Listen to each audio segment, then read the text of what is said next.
Olá pessoal, eu sou Tatiana Deno e esse é o Café, Crime e Chocolate, ou seja, coisas que viciam. Confesse, você também é viciado nos três. E se não for ainda, prepare-se.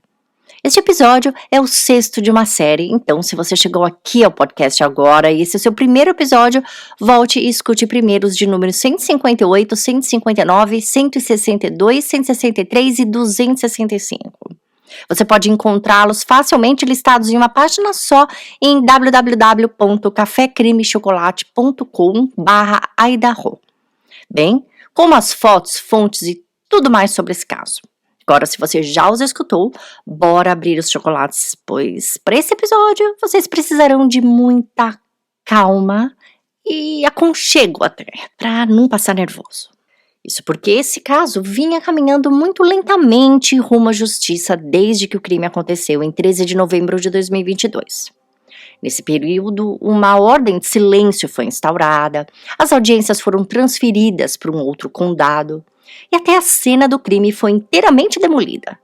Mas então, finalmente, o julgamento do acusado, Bryan Kohberger, estava marcado para ter início no dia 18 de agosto de 2025, com previsão de durar 6 semanas. As audiências aconteceriam no Fórum de Boise, a capital do Idaho, e os hotéis da região já estavam todos lotados com reservas não só de testemunhas e familiares das vítimas, mas de um número significativo de jornalistas e produtores de conteúdo que planejavam cobrir um dos julgamentos mais esperados deste ano aqui nos Estados Unidos.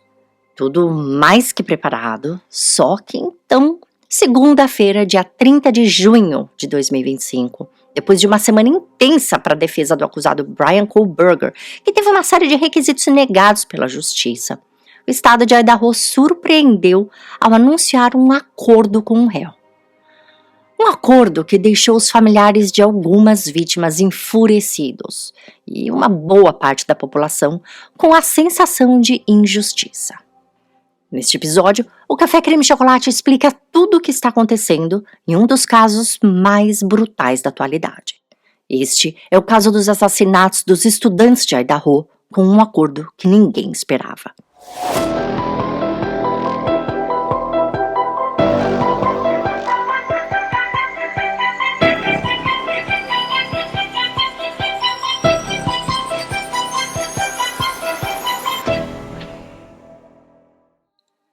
Não sei se vocês ouvintes se lembram, mas eu comecei a cobertura desse caso contando a vocês quem eram as figuras principais dessa triste história, as vítimas. Quem era Madison Mogen, Kaylee Gonçalves, Zena Kernodle e Ethan Chapin. Contei quando eles nasceram, de onde eles eram, o que gostavam e o que almejavam em suas curtas passagens pela vida. Depois eu contei um pouco sobre quem era Bryan Kohberger, o acusado. Com o julgamento se aproximando, minha meta era estender essa pesquisa de vida aos envolvidos no âmbito legal. Por trás de cada nome que compõe uma audiência, seja no banco da promotoria, na cadeira de defesa ou sob a toga do magistrado, existe uma história de vida. E conhecer essas histórias não é mero detalhe, é parte essencial para compreender o todo.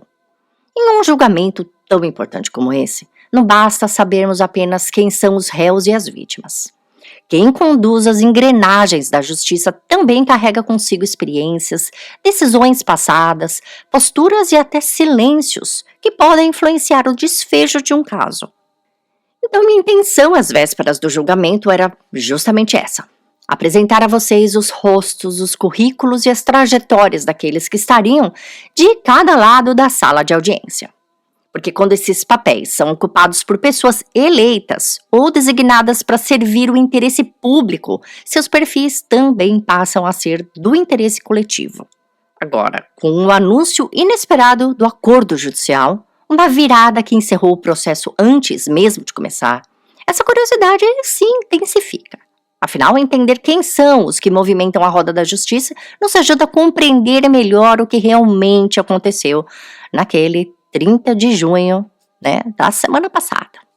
E para isso, precisamos dar um passo atrás e revisitar os dias que antecederam esse desfecho, indo além do nome e sobrenome de quem tomou as principais decisões, começando por James Frye. Como a esse ponto vocês já sabem, Moscow é uma cidadezinha minúscula no estado de Idaho, que basicamente gira em torno da universidade. Sua delegacia, tão minúscula quanto, sempre contou com policiais voltados mais para a guarda local, nada muito intenso, nada muito violento. Uma delegacia voltada para proteger uma comunidade tipicamente pacata, porém comandada por um líder literalmente preparado para qualquer coisa. Graduado e pós-graduado em Justiça Criminal pelaquela mesma Universidade de Idaho em 1993, James Frye, o delegado, era também diplomado pela Academia Nacional do FBI, um curso de elite feito por apenas 1%, e eu disse assim, 1% mesmo, gente, dos policiais nos Estados Unidos. James nasceu em Idaho, ingressou ali na universidade em Moscou aos 18 anos, entrou como oficial para a delegacia local aos 21 e permaneceu ali por 29 anos, tendo exercido todas as funções possíveis. Ele foi sargento de patrulha, detetive, capitão da divisão universitária e tenente da unidade de investigação até chegar à posição de delegado. Nada mais gratificante do que proteger a comunidade que ele fazia parte, que foi o seu berço na vida. Quando os corpos de Kaylee, Madison, Zena e Ethan foram encontrados naquela manhã gelada de novembro, todos os olhos se voltaram para um homem até então desconhecido do grande público, James Frye, o chefe do Departamento de Polícia de Moscow. O que poucos sabiam naquele momento é que Frye não era um oficial qualquer. Era um veterano ali do próprio departamento e, além de tudo, um membro daquela comunidade, um ex-aluno da universidade. Nas primeiras coletivas, ele chamou a atenção pelo seu tom de voz baixo e olhar tenso. No entanto, seu discurso ia muito além de simples promessas. Diferente de tantos porta-vozes que surgem em tragédias com frases feitas, James Frye demonstrava sentir realmente o peso do que tinha diante de si. Em vez de tirar conclusões precipitadas, ele optou por coletar evidências com calma, convidando o FBI e a Polícia Estadual. Mesmo sob pressão, ele manteve o sigilo e foi quem desde o início lutou por uma ordem de silêncio, pois não basta investigar um caso e decifrar todos os enigmas. É preciso fazer isso de forma processável. Em coletiva, ele chegou a dizer, abre aspas, "Eu sei que as pessoas querem respostas, mas nesse momento o mais importante é proteger o processo de acusação. Estamos fazendo tudo certo para que depois possamos fazer justiça", fecha aspas. Ao que sua equipe e o FBI se aproximaram da captura de Bryan Kohberger e a possibilidade de um indiciamento se tornou real, o curso natural do processo de ordem e justiça introduziu a promotoria do condado na equação. James Frye finalmente entrou com um pedido de aposentadoria que tanto aguardava e o promotor estadual do condado de Leita foi acionado, dando início ao seu trabalho de busca pela justiça.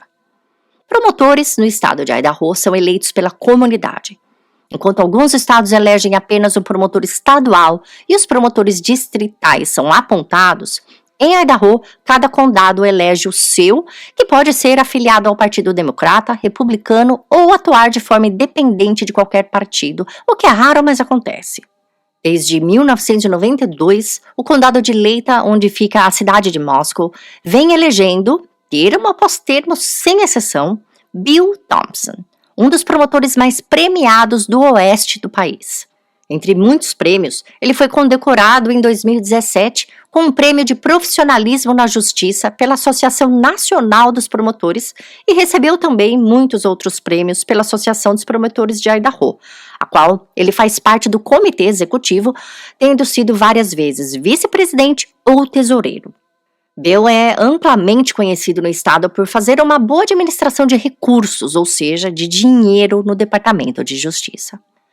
Entretanto, por trás da postura muitas vezes dura de um promotor, existe um outro Bill Thompson, o filho, o pai, o marido e o músico. Tendo sido criado em uma família militar nos anos 60, 70, Bill estava sempre se mudando de endereço devido às transferências de base do pai. Isso tornava o ato de fazer amizades e criar raízes difícil. Então, quando aos 19 anos ele entrou para a Universidade de Idaho e encontrou em Moscou um acolhimento que até então ele não conhecia, sua motivação foi querer ficar. Foi na sala de aula que ele conheceu aquela que viria rapidamente se tornar sua esposa. Bill se casou com uma colega de classe que também se formou em Direito e por 12 anos os dois trabalharam juntos no escritório de advocacia particular deles, enquanto cuidavam também dos filhos. Depois de ter sido eleito como promotor, Bill começou também a usar sua experiência para treinar e aconselhar autoridades policiais e outros promotores em uma variedade de tópicos, incluindo ética, novos estatutos e jurisprudência, habilidades de julgamento e investigação, cooperação interinstitucional e gestão de riscos. Com um trabalho de tanto peso, Bill equilibra-se internamente através da música. Isso mesmo, música. Bill atua como guitarrista em diversas bandas locais da região de Moscou, tocando clássicos do rock, blues, soul, jazz e até klezmer, que é um tipo de música instrumental muito usada em celebrações nas comunidades judaicas. Segundo ele, é a música que o ajuda a manter sua sanidade mental diante de tantos processos criminais. Assim que recebeu o caso contra Bryan Kohberger, Bill já imediatamente indicou que buscaria a pena máxima, nada menos que a pena máxima possível no estado de Idaho. Uma decisão amplamente apoiada pela comunidade que estava chocada com o fato de alguém ter tido a audácia de invadir uma casa e interromper o sono de 4 estudantes inocentes com múltiplas facadas. O primeiro juiz a autorizar esse pedido de pena foi John Judge. Então, quando o processo foi transferido para outro condado devido à publicidade do caso, quem assumiu e também autorizou a pena de morte em caso de convicção pelo júri popular foi o juiz Steve Hippler.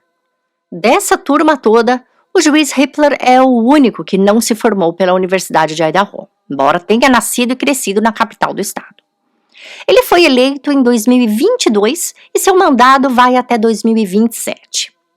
Com uma vida pessoal e profissional bem privada, seu approach é marcado por uma abordagem estritamente baseada em jurisprudência e evidências, sem ceder à pressão da opinião pública.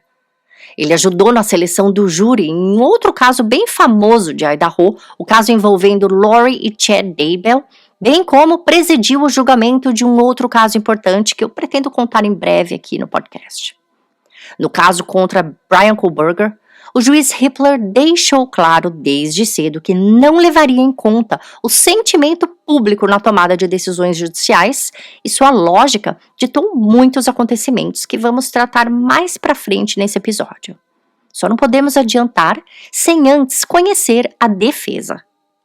Como Bryan Kohberger, aos 30 anos de idade, não tinha bens ou condição financeira de pagar por um advogado, o Estado lhe ofereceu o serviço de uma defensoria pública. Vale dizer que, nos Estados Unidos, quando alguém é acusado de crime capital passível de pena de morte, o réu tem direito a obter uma defesa treinada e certificada nesse tipo de pena.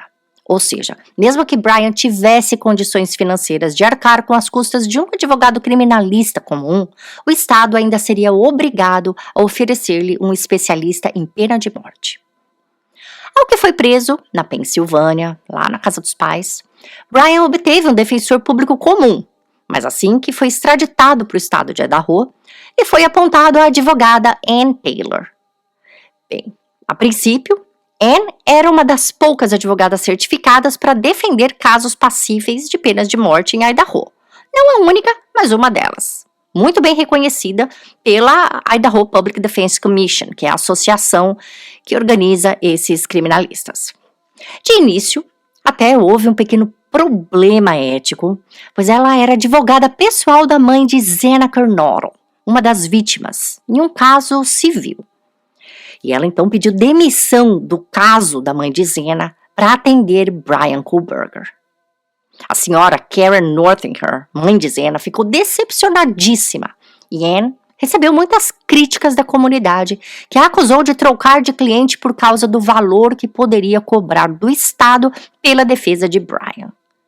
Ann, apesar de ser uma excelente advogada e já ter defendido outros casos de pena de morte, inclusive conseguido negociar a pena de seu cliente, já havia demonstrado interesse em parar de trabalhar para o Estado e abrir um escritório de defensoria criminal. Para sua carreira e publicidade, nada melhor do que fazer essa transição logo após um caso de grande relevância, onde sua negociação impactaria positivamente a pena do réu. Com essa tarefa em mente, Anne entrou na defesa de Kohberger com metas bem esclarecidas: contestar a legalidade das provas e proteger os direitos constitucionais de seu cliente. Depois de conseguir a mudança de local de julgamento, que foi considerado uma importante manobra, Anne bombardeou a justiça com 2 pedidos importantes bem às vésperas do julgamento. E pode ter sido a resposta a esses pedidos o estopim para o surgimento de um acordo. No dia 20 de junho de 2025, a menos de um mês do início do julgamento, Anne formalizou 2 pedidos à justiça, alegando 4 fatores. 6 dias depois, o juiz Hippler publicou um memorando com suas respostas. O primeiro pedido de Anne era de mais tempo para revisar a quantidade excessiva de provas digitais. Segundo ela, o volume em forma de terabytes era tão grande que seria impossível uma análise adequada por parte de seu time antes do julgamento. Como resposta, o juiz alegou que o time dela teve mais de 2 anos para revisar o material e seu pedido não especificava quais provas eles ainda não haviam conseguido analisar.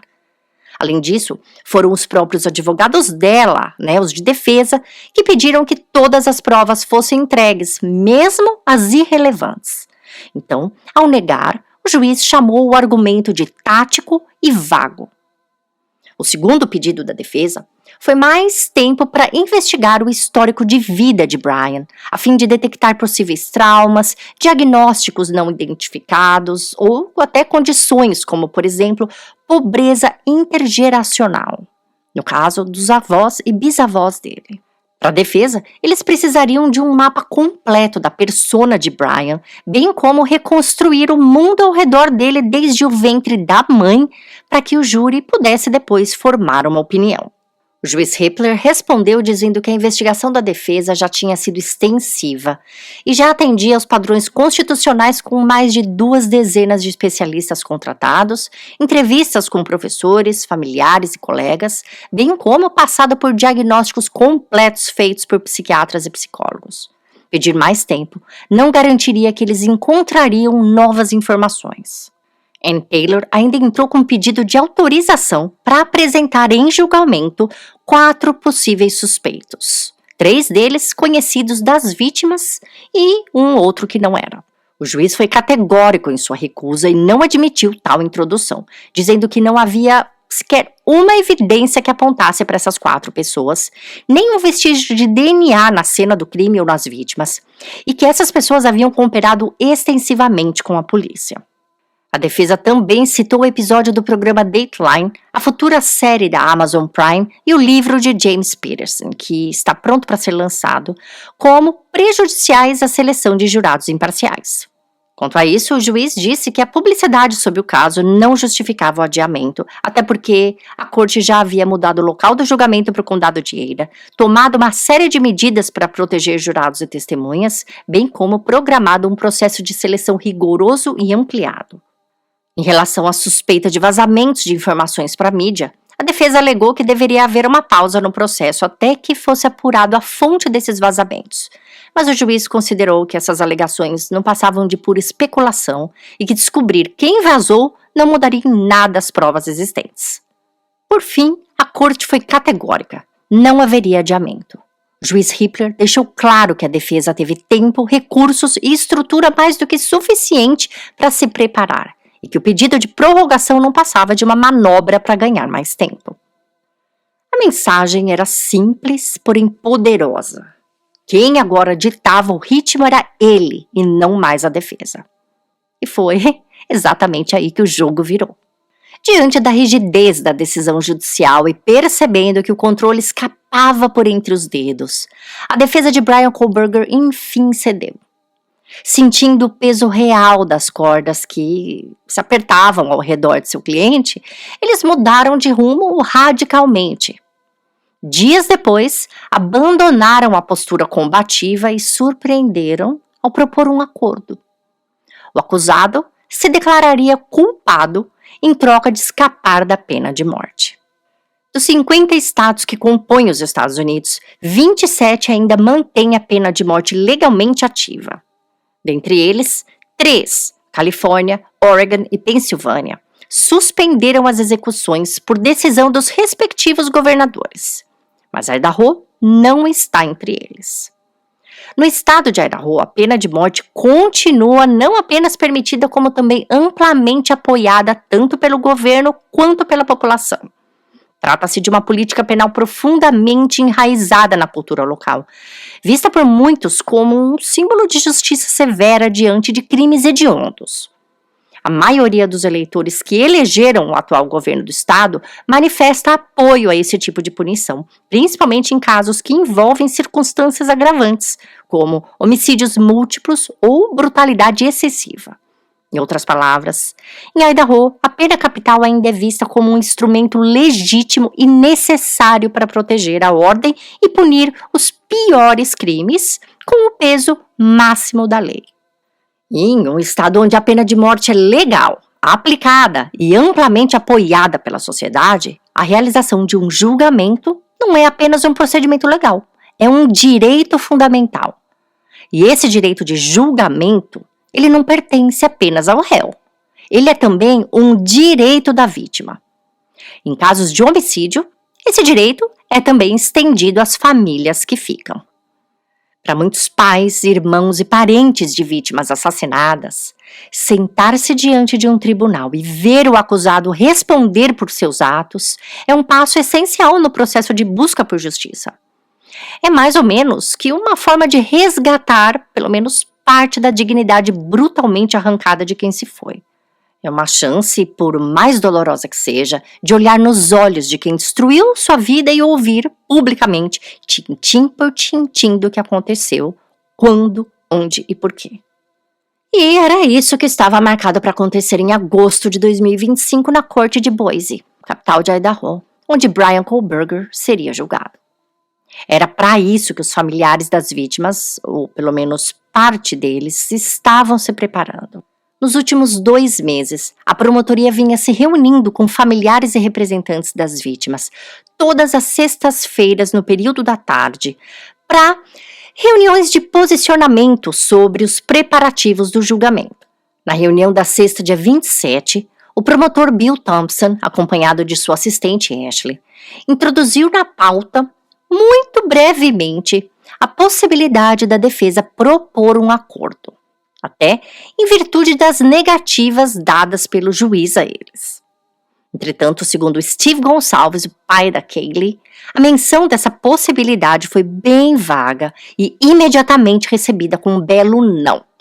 Para eles, essa não seria uma possibilidade, pois, na opinião dele, a filha não teve direito a negociar pela vida dela. De fato, ela lutou como uma leoa até o fim, sustentando uma quantidade imensa de ferimentos de defesa. Kim Kernodle, tia de Zena, também participava dessa reunião e compartilhou da mesma opinião. A reunião seguiu com o restante da pauta, incluindo revisão de testemunhas, aprimoramento de depoimentos e ordem das evidências, dando início a um final de semana de preparativos. Só que então, na noite de domingo, uma surpresa. Tarde da noite do domingo, dia 29 de julho de 2025, os familiares das vítimas receberam um e-mail endereçado de forma coletiva com uma carta de aviso de acordo em anexo. E não era um e-mail com uma carta perguntando o que eles achavam de um possível acordo, mas um e-mail informando que um acordo havia sido já firmado e a cópia dele, bem como a data da audiência de formalização, era o que estava no documento anexo. O e-mail, em sua íntegra, dizia: a proposta de resolução anexa é nossa tentativa sincera de buscar justiça para sua família. Este acordo garante que o réu será condenado, passará o resto da vida na prisão e não poderá colocar vocês e outras famílias na incerteza de décadas de recursos pós-condenação. Seus pontos de vista pesaram muito em nosso processo de tomada de decisão e esperamos que vocês possam compreender por que acreditamos que essa resolução atende aos melhores interesses da justiça. Assinado Bill Thompson e Ashley Jenkins. Em resumo, na própria quinta-feira, após as negativas do juiz Hippler, Ann Taylor se reuniu separadamente com sua equipe, seu cliente e também com os pais dele. Com o aval deles todos, ela sinalizou à promotoria uma intenção de acordo. Por isso que Bill Thompson jogou a isca na reunião de sexta com os familiares das vítimas. O acordo foi digitado, submetido eletronicamente à corte no domingo e só depois enviado como cópia no e-mail coletivo às famílias.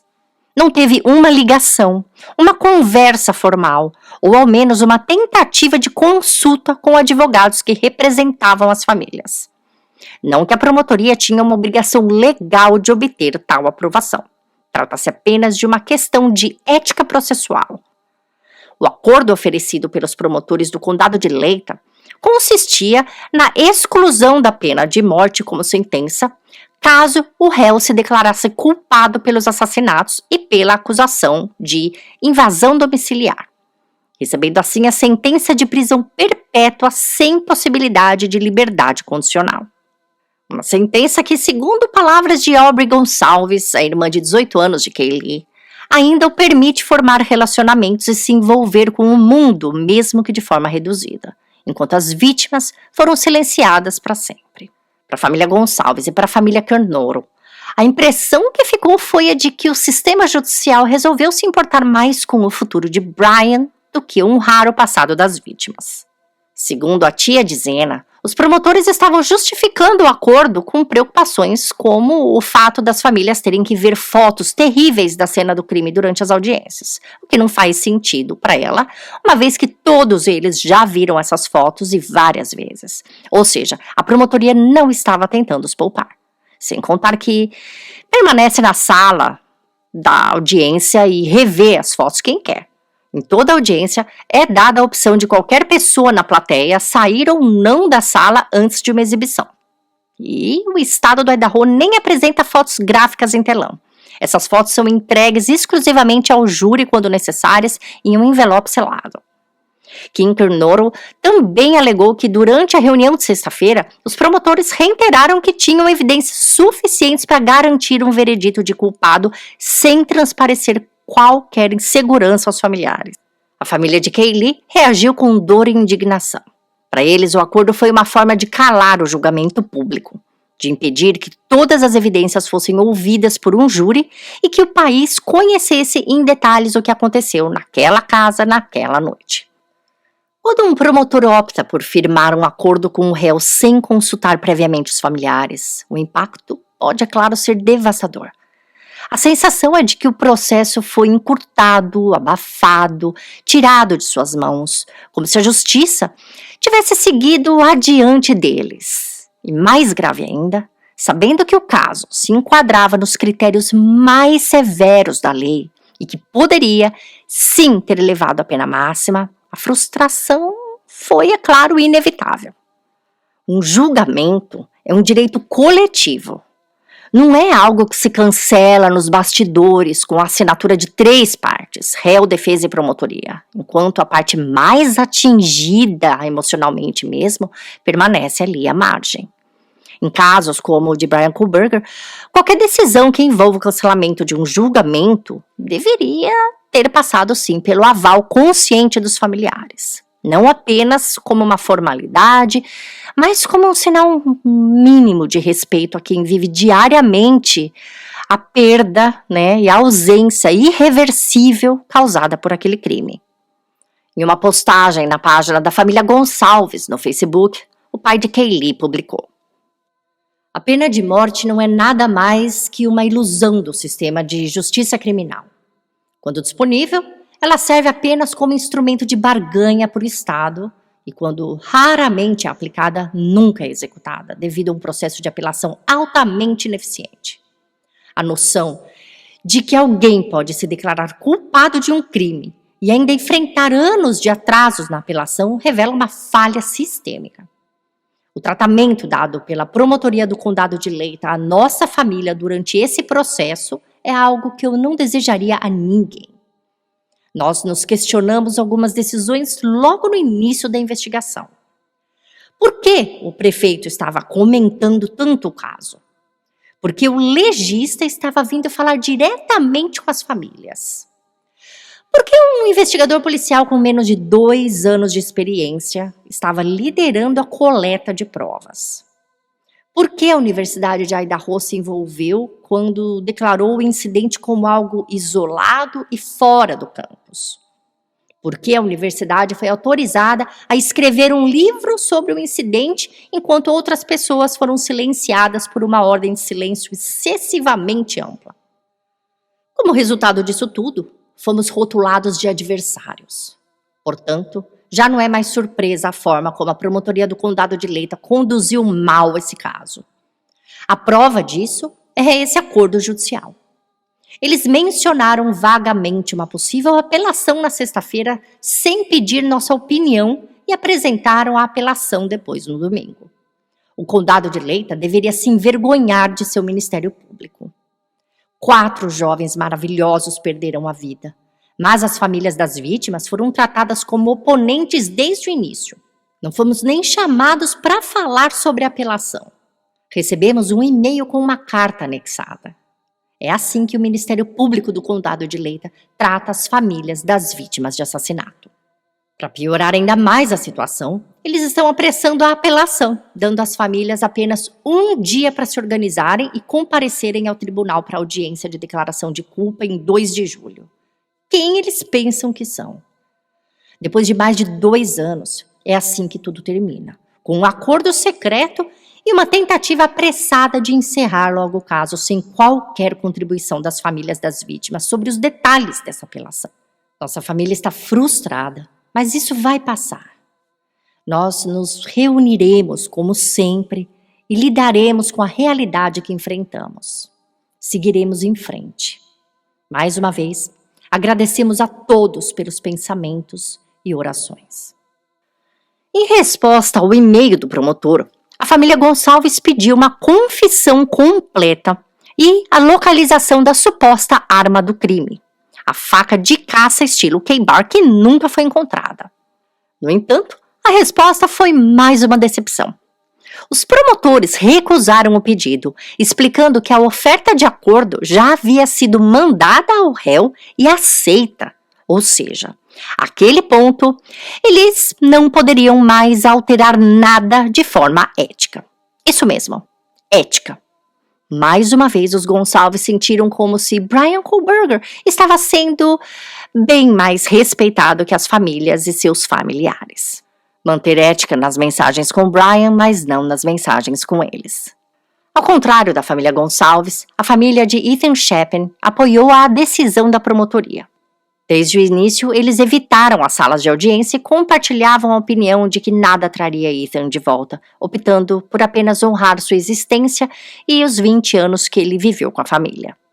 Ben Mogan, pai de Mary e sua esposa, madrasta da vítima, também apoiaram a decisão, dizendo preferir colocar esse acontecimento todo em um local de esquecimento e apenas relembrar os momentos bons com a linda filha.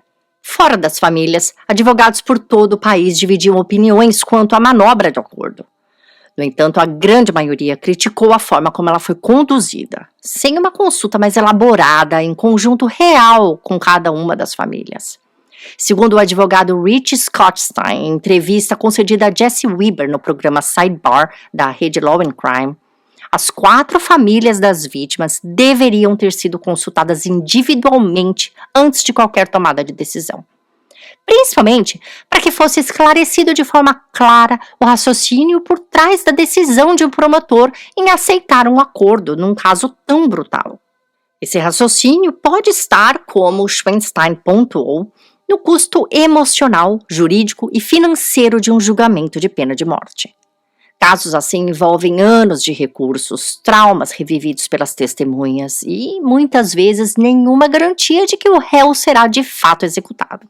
Conforme dados do Death Penalty Information Center, o tempo médio entre uma sentença de morte e a execução real dos Estados Unidos é de mais ou menos 20 anos, e a maioria dos condenados morre de causas naturais na prisão antes que a execução ocorra. Acordos evitam esses riscos e, ao mesmo tempo, garantem que o réu não volte nunca mais ao convívio público. No caso de Bryan Kohberger, o acordo prevê 4 sentenças de prisão perpétua sem possibilidade de liberdade condicional. E nele o réu renuncia o direito de apelar ou tentar revisão futura de pena. Agora, infelizmente, o que o acordo não garante é que o réu ofereça detalhes sobre o ato cometido e suas motivações. E foi exatamente sob a usual frieza e silêncio que no dia 2 de julho, Bryan Kohberger se apresentou diante do juiz.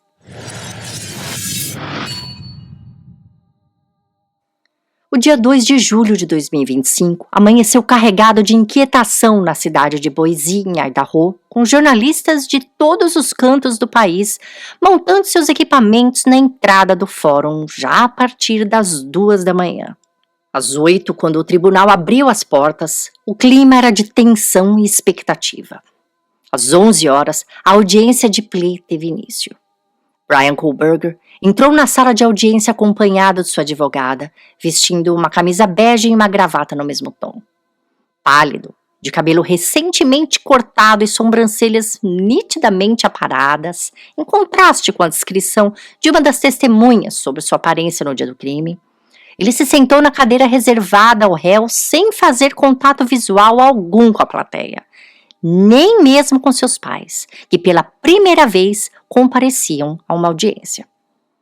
Assim que o juiz confirmou a presença das partes e explicou os direitos do réu, o acordo foi apresentado formalmente. Em seguida, o promotor Bill Thompson descreveu os detalhes do crime como parte de seu factual basis, um procedimento exigido por lei para que seja permitida a validação do acordo de confissão. Era a obrigação dele provar que a promotoria tinha evidências suficientes para sustentar e seguir em frente caso quisesse com cada acusação. Bill fez uma explanação minuciosa da sequência de eventos da madrugada de 13 de novembro, usando evidências forenses e tecnologia para reconstruir o crime com precisão. Ele começou com, em primeiro lugar, a entrada e rota do agressor, dizendo que evidências forenses presentes em seu processo comprovaram que Bryan entrou na casa das vítimas pela porta de correr da cozinha por volta das 3 da manhã, subindo direto ao 3º andar, rumo aos quartos onde dormiam Madison Mogen e Kaylee Goncalves, suas primeiras vítimas. Vítimas que, segundo provaram também as evidências, foram planejadas. Em seguida, ele explicou a sequência dos atos. De acordo com as evidências, o ataque a Mary e Kaylee teve início enquanto elas dormiam. Kaylee chegou a lutar contra Bryan, o que eles acreditavam que poderia ter contribuído para que ele deixasse cair o estojo da faca. Posteriormente, ao descer as escadas, Bryan teria cruzado com Zena Kernodle, que estava acordada após fazer um pedido do DoorDash. Ele a atacou com uma faca entre a escada e a cozinha. Logo em seguida, ele esfaqueou Ethan Chapin, que estava simplesmente dormindo no quarto ao lado. Bill Thompson seguiu com as descrições das evidências, relatando que, em dado momento, uma das 2 moradoras da casa, a qual ele não citou o nome, mas sabemos que se refere a Dylan, teria visto Bryan saindo pela porta de correr da cozinha, a mesma que entrou, carregando um recipiente na mão, um fato que até então não sabíamos. Quanto à motivação e o planejamento, o promotor fez questão de explicar que, embora o acusado não tivesse talvez de início planejado matar 4 vítimas, os assassinatos foram todos cometidos com intenção deliberada e premeditação. Ele se emocionou ao contar que Bryan Kohberger tinha estudado detalhadamente processamento de cenas de crime durante seu doutorado em criminologia, adquirindo uma habilidade que, segundo o promotor, foi usada de forma extremamente maligna naquela noite para apagar seus rastros. Bill Thompson não contou exatamente como Brian fez para apagar esses rastros, mas isso pode ter sido para não inflar o ego de Brian, uma vez que não foi com a intenção de impedir que outros criminosos usem a mesma tática. Digo isso porque Bill sabe que em breve, com o fim da ordem de silêncio, o inquérito completo da investigação será disponibilizado no domínio público, ou ao menos aos veículos de mídia que pedirem. Quanto às evidências cruciais capazes de convencer o júri de sua culpabilidade, Bill apresentou resultados de DNA extraídos de um cotonete usado pelo pai de Brian, recuperado do lixo da casa dele, que correspondeu ao DNA encontrado na bainha da faca localizada no local do crime. O promotor garantiu que na bainha não continha nenhum outro perfil de DNA além do de Brian, adicionando o fato de uma mesma faca ter sido comprada pelo réu via site da Amazon. O pacote de evidências também incluíam imagens de vigilância, registros de torres de celular e rastreamento do veículo Elantra de Brian, que havia sido completamente limpo por dentro e por fora com agentes químicos potentes. Brian também efetuou alterações na placa e no documento de seu carro para esconder sua conexão com o crime. Apesar de todo o rastreamento de localização, o promotor ressaltou que não havia provas de que Brian conhecia ou tivesse alguma vez interagido diretamente com nenhuma das vítimas antes da data do crime, e que nenhuma evidência apontou para atos de violência sexual contra quaisquer das vítimas. Em menos de uma hora, o juiz Stephen Hippler conduziu o procedimento se certificando que Brian compreendia cada acusação, e com um simples guilty, que significa culpado, o réu admitia a culpa pelas 4 mortes, mais a acusação de invasão domiciliar. With respect to count 1, burglary, felony, how do you plead, Mr. Kohlberger, guilty or not guilty? Guilty. As to count 2, murder in the first degree, as it relates to the murder of Madison Mogan, how do you plead, guilty or not guilty? Guilty. As to count 3, as it relates to murder in the first degree for the murder of Kaylee Gonsalves, how do you plead, guilty or not guilty? Guilty. As to count 4, the first degree murder of Xana Kernodle, a human being, how do you plead, guilty or not guilty? Guilty. As to count 5, the first degree murder of Ethan Chapin, a human being, how do you plead, guilty or not guilty? Guilty. A família Gonçalves não entrou na sala de audiência em protesto ao acordo, permanecendo o tempo todo do lado de fora do fórum. Mas as outras famílias, quando ouviram as declarações de Brian, incluindo a declaração de que ele não foi convencido a aceitar o acordo por ninguém e declarava a culpa por ser realmente culpado, enxugaram lágrimas durante o momento onde cada nome de vítima era pronunciado. Inclusive incomodando muita gente, o juiz Hippler errou a pronúncia correta do nome de Xana Kernodle 2 vezes, algo que parece sem relevância para muitos, mas não para a maioria dos americanos. Saber pronunciar o nome da vítima no momento mais importante de sua busca por justiça é uma forma de demonstrar cuidado e respeito. Esse não foi um caso qualquer, nem um crime qualquer. E mesmo que tivesse sido, vítima é vítima. E o nome dela não é mais difícil para um nativo da língua inglesa que o sobrenome Gonçalves, de Kaylee, por exemplo.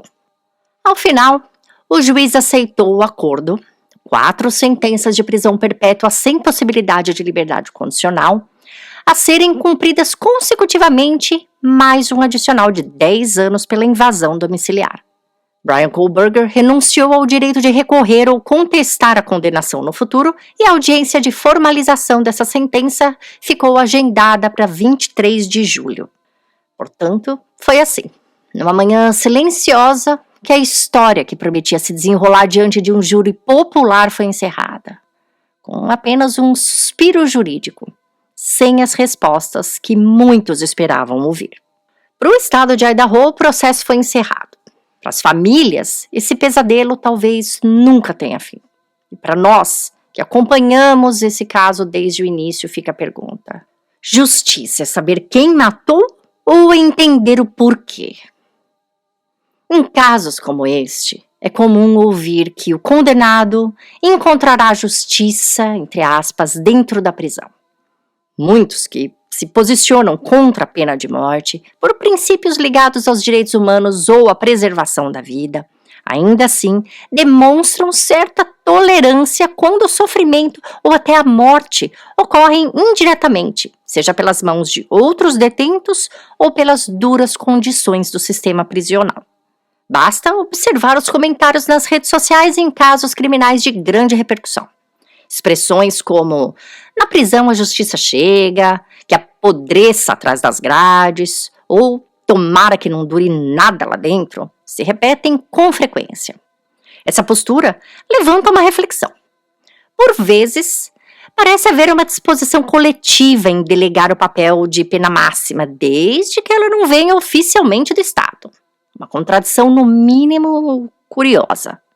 O fato é que, de sofrimento ou maus tratos, Brian provavelmente não irá morrer. Isso porque o que lhe espera na seção de segurança máxima do sistema prisional do estado do Idaho não é nada comparado ao sofrimento que a maioria da população acredita em seu íntimo que ele merece. De fato, em muitos aspectos, ele terá acesso a mais recursos que muito cidadão americano sem passagem alguma pela polícia, que vive em liberdade, seguindo a vida de forma honesta. Fora do corredor da morte, Bryan Kohberger terá acesso a trabalho remunerado, a estudo, a diversos tipos de terapia, a cuidados médicos, cuidados dentários, oftalmologia, tudo coisas que muitos familiares das vítimas, por exemplo, não têm.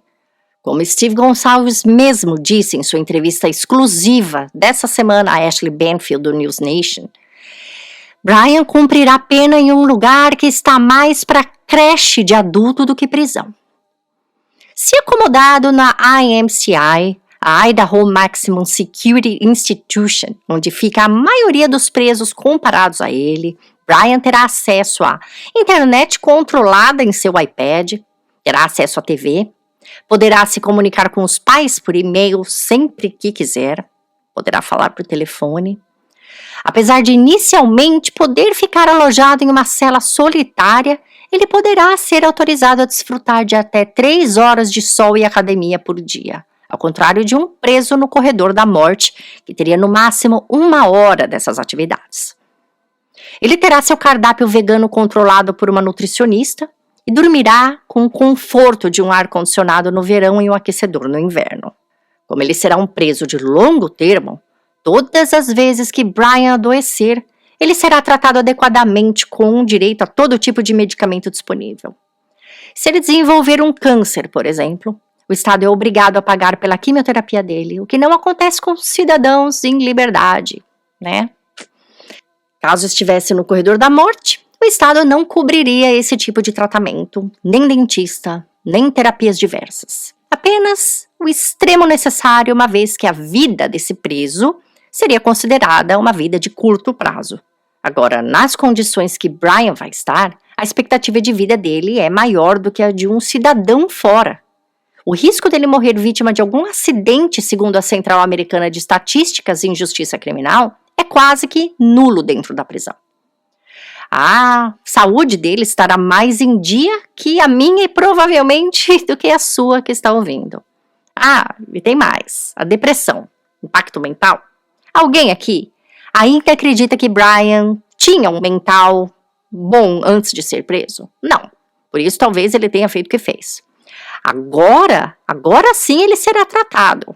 Solidão? Brian sempre foi solitário. Não ter que interagir com pessoas será provavelmente um paraíso para ele. Não vai poder viajar, ir a festas, passear, mas por acaso ele fazia isso antes? Quem mais sofre na prisão é aquele criminoso que age como um snap, que perde o controle e, sob intenso estresse, acaba assassinando alguém. O autor do crime passional, a pessoa que tem tudo a perder e mesmo assim comete um crime. Para o típico incel, isolamento não é um desafio e por isso eles podem, segundo James Poffman, professor universitário e PhD em psicologia pela Universidade de Whitfield, no Canadá, até se adaptar de forma mais fácil à vida na prisão. Em resumo, no corredor da morte, o foco psicológico é a incerteza existencial. Quando e como se dará a execução, o peso do tempo, que não traz solução, apenas aproxima o fim. Já em prisão perpétua sem condicional, a sentença representa um fim definitivo, mas com a possibilidade de uma vida extremamente longa atrás das grades, ainda que rotineira, o que para muitos condenados pode ser um fardo igualmente brutal, porém diferente. Só mesmo o tempo dirá como realmente Bryan vai se sentir. A audiência de sentença de Bryan Kohberger, marcada para o dia 23 de julho de 2025, deve ser emocionalmente intensa e processualmente significativa, mesmo sem a possibilidade de mudança de pena. Embora o acordo já tenha sido fixado como prisão perpétua sem possibilidade de liberdade condicional, a audiência serve para formalizar a sentença e permitir que as famílias das vítimas sejam ouvidas em tribunal, o que torna esse momento carregado de significado simbólico e também emocional. A família Gonçalves emitiu um comunicado dizendo que não pretende fazer um discurso. Pode ser que essa decisão mude, até porque eles tinham discursos elaborados, mas mudaram de ideia apenas agora diante do acordo. Talvez até a data da audiência eles mudem suas decisões. Pode ser que outras pessoas não relacionadas diretamente à família, mas também consideradas vítimas indiretas no caso, como por exemplo as sobreviventes, sejam autorizadas a discursar e optem por isso. Talvez esses discursos possam até oferecer mais informações sobre o que se passou naquela noite. Inclusive, alguns dos fatos sobre o caso que não foi contado pelo promotor durante a audiência agora do dia 2 já começaram a sair na mídia através de entrevistas. Algumas das questões especuladas desde o início no caso, que giravam em torno dos detalhes que cercavam a ligação para o 911, veio agora à tona não por meio de documentos oficiais, mas por um relato de Hunter Johnson e sua namorada Emily Elland. Ele era melhor amigo de Ethan Chapin e Emily, melhor amiga de Dylan, uma das sobreviventes. Segundo sua entrevista à revista People, quando Dylan ligou pedindo ajuda a Emily para que ela pedisse a Hunter para ir até a casa, os dois foram. Ao subir as escadas, Hunter, que estava na frente, seguido de Emily e depois Dylan, encontrou ele o corpo de Zena. Sua reação imediata foi impedir que as amigas vissem o que ele estava vendo, pedindo para que elas descessem imediatamente, dizendo a elas que Zena estava apenas inconsciente. Uma intenção de poupar Dylan e Bethany da dor imediata de saber que elas passaram a madrugada e a manhã com corpos na casa e que a amiga e o namorado estavam visivelmente mortos. Hunter e Emily estarão na série da Amazon Prime que irá ao ar agora no dia 11 de julho, bem como terão suas experiências narradas no livro de James Patterson, que será lançado também agora em julho, no dia 14. Agora, eu quero saber de vocês, ouvintes, que acompanharam essa série de episódios cobertos pelo Café Creme e Chocolate desde o começo, o que vocês acharam desse desfecho? Vocês apoiam ou não a decisão da justiça? Vocês acham que a forma como o acordo foi conduzido acabou transmitindo a sensação de que, em vez de a justiça estar nas mãos da sociedade, o controle da situação permaneceu nas mãos de Bryan, já que foi ele quem tomou a iniciativa de propor o acordo? A critério de informação, 1 ano atrás, na mesma corte do condado de Eira, o réu Chad Daybell foi condenado à morte por conspiração de assassinato, mesmo sem que sua participação direta nas mortes tivesse sido comprovada. Seu destino foi decidido por um júri popular, ou seja, pelo povo. Já no caso de Bryan Kohberger, a sentença de prisão perpétua foi firmada por acordo entre defesa e promotoria e homologada por um magistrado, sem julgamento e sem júri. Isso levanta uma questão importante. Em crimes de tamanha gravidade, onde a pena máxima é uma possibilidade legal, a ausência do júri popular, símbolo da participação democrática na justiça, pode provocar questionamentos sobre representatividade no processo decisório. Especialmente quando se trata de um caso que mobilizou não só uma cidade, mas um país inteiro, ultrapassando até fronteiras. Que tipo de mensagem esse desfecho transmite à sociedade? que planejar meticulosamente um crime, usando conhecimento forense para tentar executar o assassinato perfeito contra vítimas inocentes, não é suficiente para justificar a aplicação da pena máxima disponível? E qual é o recado que fica para possíveis futuros Bryans? Assim como Kohlberger teria se inspirado em figuras como Ted Bundy, é plausível imaginar que outras mentes perigosas estejam observando atentamente cada detalhe desse processo. Algo a se pensar, né? Pois bem, pessoal, logo após o anúncio do acordo, eu, Tatiana, abri uma caixinha de perguntas no Instagram do Café Creme Chocolate para que vocês pudessem colocar dúvidas sobre essa etapa do processo e para que eu pudesse, se possível, respondê-las aqui no episódio. Pelo que eu estou vendo aqui, a maioria das perguntas já foram respondidas durante a narração, mas sobraram algumas que eu vou tentar responder o máximo que eu puder usando fontes confiáveis e fatos comprovados. Então, coloquem mais café aí na xícara que eu volto já já com essas respostas. A primeira pergunta aqui é da Concourse GMP. Depois da audiência, a ordem de sigilo vai cair? Vamos ter acesso aos autos? A resposta é sim, só depois da audiência de sentenciamento, tá? Mas a gag order vai cair sim e teremos acesso a muita coisa. Pode ser que elas venham com algum tipo de sigilo mínimo ali, informação pessoal das pessoas, mas o contexto geral das evidências perderá o sigilo colocado agora sim, tá? Segunda pergunta é da Luciana Campestrini. Foi descoberta mais alguma prova que não sabíamos? Bom, resposta é que, a princípio, apenas o fato dele ter saído ali com um recipiente nas mãos, né? Isso, pelo que eu me lembro, é algo que ninguém sabia. Mas, além disso, acho que não. Acho que tudo ali a gente já tinha visto de alguma forma, né? Ser falado. Terceira pergunta é de Scorpitase.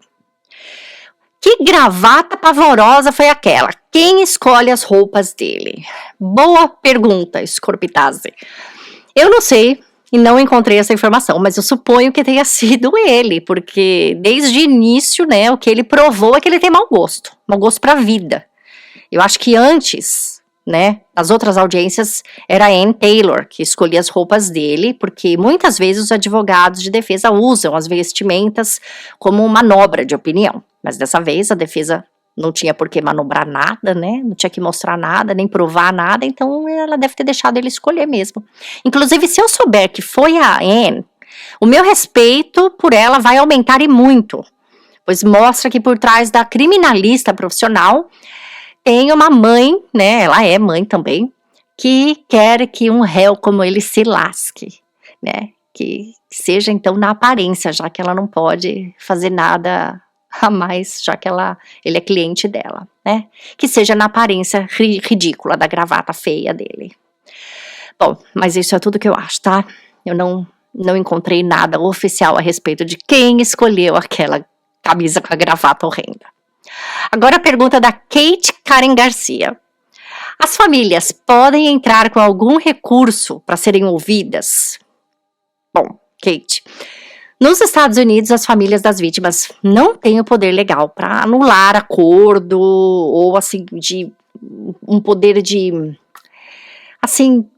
realmente tomar decisão a esse âmbito, tá? O que a lei garante é que elas sejam notificadas, tá? Elas também têm o direito de se manifestar ali na audiência da sentença, que é o que a gente chama de discurso de impacto de vítima. Tá? Mas fora isso, não. Elas podem, tá? Em algumas exceções, elas podem entrar com algum processo, se elas acharem que houve alguma má conduta processual grave, elas podem entrar assim com ações paralelas, mas essas ações elas não mudam esse resultado principal, tá? Elas não conseguem, por exemplo, reverter o acordo. Inclusive eu acho que os Gonçalves, essa é a minha opinião, mas eu acho que eles vão entrar com algum tipo de processo, sim, tá? Contra o Ministério Público. Que mais? Outra pergunta, a da Luana Losanto. Ele realmente vai ficar com a prisão perpétua? Vai, Luana. Vai. Com a afirmação desse acordo, ele vai sim. Esse não é um caso tipo do Menendez, que lá na frente, Brian poderá depois tentar algum recurso, tá? Esse é o lado bom do acordo. Agora, uma pergunta da Crisália Souza. Com esse acordo, é possível conseguir redução de pena no futuro ou um semiaberto? Não, também não é. Essa prisão dele é eterna e eterna mesmo, sem recurso.